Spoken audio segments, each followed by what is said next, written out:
Welcome back, everybody. Today we're going to do a deep dive into a topic that you guys have been asking about for a while, central banking. And we've got a ton of research here on the history and inner workings and the impact of central banks, particularly focusing on the U.S. Federal Reserve. Sure. We're not just going for like a surface level understanding here. No. We're going deep. Absolutely. Trying to really uncover how these institutions actually affect you. Right. Your everyday life and your wallet. Yeah, I think that's the most important thing. Yeah. Is how it affects people. One thing that really stood out to me when I was going through these sources was this whole story, this kind of cloak and dagger story about this secret meeting on Jekyll Island back in 1910. Right. Where supposedly the framework for the Federal Reserve was sort of hashed out. Right. And I was reading that one of these guys even tried to sneak onto the train dressed as a duck hunter. Oh, wow. To get to this meeting. Trying to be incognito. Yeah, I mean, it's a crazy... That's funny. It's a crazy story. Yeah, it's a great story. Well, what's more American than that, right? Right. But it really makes you think, like, why all the secrecy? Well, I think, and this is something that is relevant even today. Yeah. The forces that drive inflation, economic booms and busts, and even the potential for government overreach, like you're talking about. Right. Understanding central banks is key to understanding those things. Yeah. It's about questioning assumptions we have about money and who truly holds the power. Absolutely. Yeah, no. Okay, so let's unpack this a bit. Okay.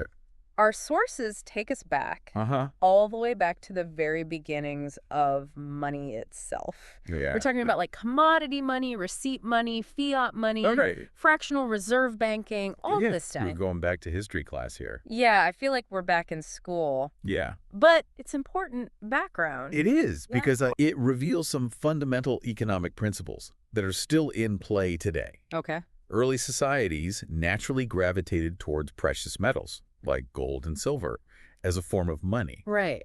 Because they were reliable, stable. And they had intrinsic value. And they had intrinsic value, exactly. And then things start to shift when people get the bright idea to start manipulating the system. Right. And that's when things tend to go sideways, according to our sources. Right? Exactly. Yeah. When we see attempts to inflate the money supply beyond what's actually backed by tangible value, we inevitably run into problems like inflation.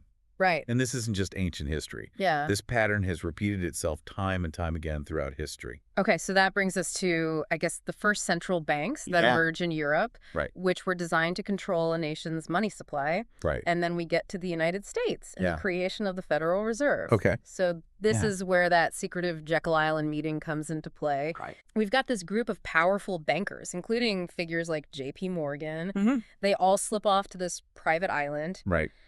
And they essentially designed the blueprint for the U.S. Central Bank. Right. I mean, it really does sound like something out of a spy novel. Yeah, it does.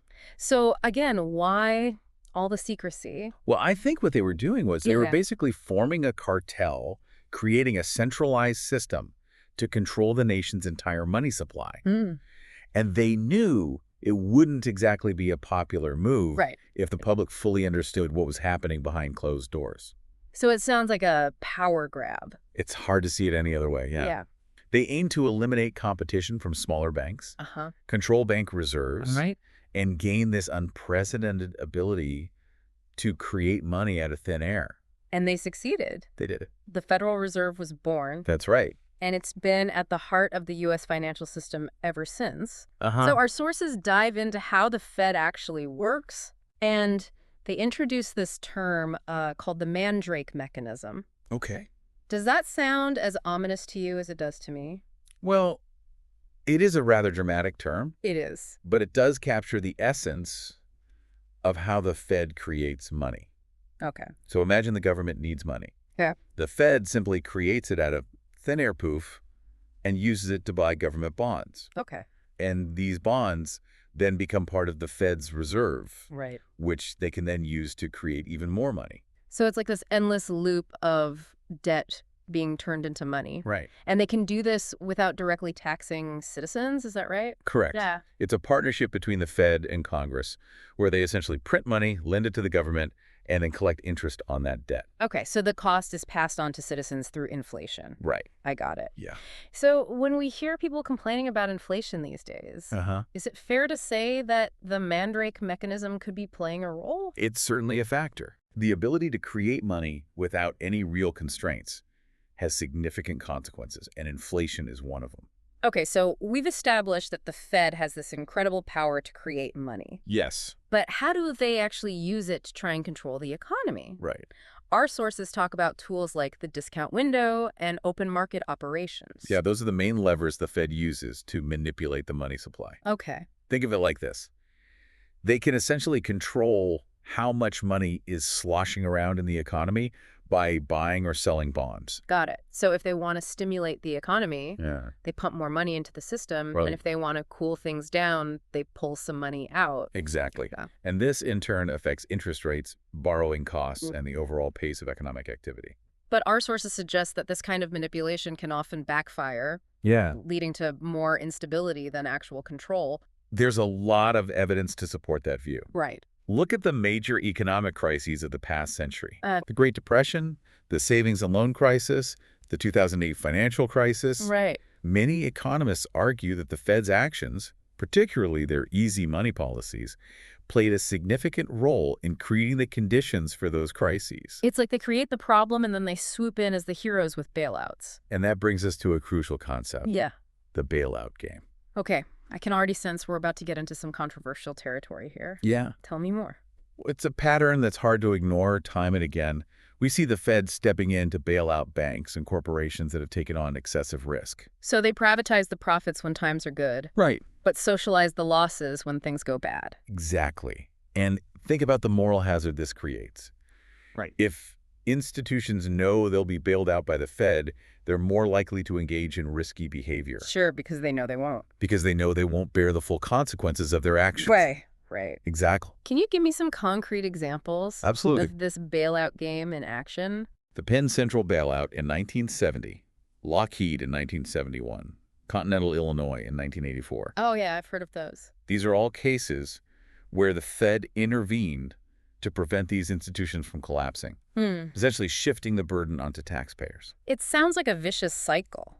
It The is. Fed enables this risky behavior, then steps in to clean up the mess with taxpayer money, Right. which just encourages more risky behavior. It's a system that many argue is inherently flawed and unsustainable. Okay, so we've got the Fed involved in bailouts, Yeah. but our sources take it a step further. Okay. They say they're even connected to financing wars. Right. How does that work? Well, think about it. The Fed can create money out of nothing. Right. This makes it incredibly easy for governments to fund wars without having to raise taxes or cut spending in other areas. I see. They could essentially print money to pay for military expenses. So it's like a hidden war tax. Yeah. Through inflation, we pay for it through decreased purchasing power. Precisely, war becomes much easier to wage when a government can simply create money to fund it. Wow. And the cost is ultimately borne by the citizens through inflation and economic instability. And it's not just about domestic wars, right? Well. Our sources talk about global institutions like the IMF and the World Bank, Yes. which operate similarly to the Fed, but on an international scale. That's right. These institutions wield immense power, Yeah. often imposing economic policies on developing countries Right? that saddle them with massive debt Yeah. and effectively allow for external control of their economies. It's starting to feel like a pattern here. It is a pattern. Like central banks, global institutions, Yeah. all interconnected, Uh-huh. and wielding this enormous power over the world's financial resources. And it's a system that often operates with a lack of transparency and accountability, Yeah. which raises concerns about who truly benefits from this concentration of power. Okay, things are about to get a little weird here. Our sources mention something called the Iron Mountain Report. Okay. I know this sounds like we're veering into conspiracy theory territory, but bear with me. Okay. The Iron Mountain Report was a real study commissioned by the U.S. government back in the 1960s. So what was the purpose of this study? To explore the possibility of finding a substitute for war. A substitute for war? Yes. Why would they need that? Well, the report, which I should clarify, was never officially endorsed by the government, Okay. argued that war has historically served a purpose. Okay. It unifies populations, suppresses dissent, and justifies increased government power and control. So they were looking for something to replace war as a means of social control. Essentially, yes. That's pretty unsettling. It is. It suggests a willingness to manipulate public perception and manufacture fear to achieve these political goals. It's certainly thought-provoking. It is. Whether or not you believe the report's conclusions, it raises important questions about the motivations of those in power and the lengths they might go to maintain control. Okay, so we've got central banks, global institutions, secret reports about finding substitutes for war. Yeah. It's all very interconnected and complex. It is. It's a lot to process. It is a lot to process. But understanding how these systems work, how money is created and controlled, and how power is concentrated, it's essential. If we want to be informed citizens and make sound decisions about our own financial well-being. So if the system is so problematic, if central banks are inherently flawed, are there any viable alternatives? That's the million-dollar question, and that's what we'll explore in the final part of our deep dive. Okay, so we uncovered some pretty concerning aspects of central banking and these global institutions. Yeah, definitely some things to think about. But now I kind of want to shift gears a little bit. Okay. And explore some potential alternatives. Yeah, let's do it. Our sources mention a few intriguing options, starting with something called free banking. So what is that? Well, the idea behind free banking is to do away with central banks altogether. Oh, wow. And allow banks to operate freely in a market driven by supply and demand, just like any other industry. So no Federal Reserve to call the shots? That's right. That sounds a little bit like the Wild West of finance. It might seem that way at first glance. Yeah. But proponents of free banking argue that it would actually lead to a more stable and sound monetary system. How so? I mean, wouldn't that just lead to chaos with every bank doing its own thing? Well, the key is accountability. Okay. Without a central bank to bail them out. Right. Banks would have to be much more prudent in their lending practices. They couldn't just take these crazy risks. Exactly. Okay. They'd be more accountable to their customers and the market because their survival would depend on making sound financial decisions. Interesting. Yeah. So it's like a self-regulating system where competition keeps everyone in check. That's the idea. Yeah. It shifts the power away from a central authority and puts it back into the hands of individual banks and their customers. Okay, that's free banking. Right. What other alternatives are out there? Another option that gets a lot of attention, especially in times of high inflation, is a return to a gold standard. Yeah, I've definitely heard a lot of buzz about that lately. Yeah. So basically that means backing the currency with gold, right? Exactly. Okay. Under a gold standard, the amount of money a government can issue is directly tied to the amount of gold it holds in reserve.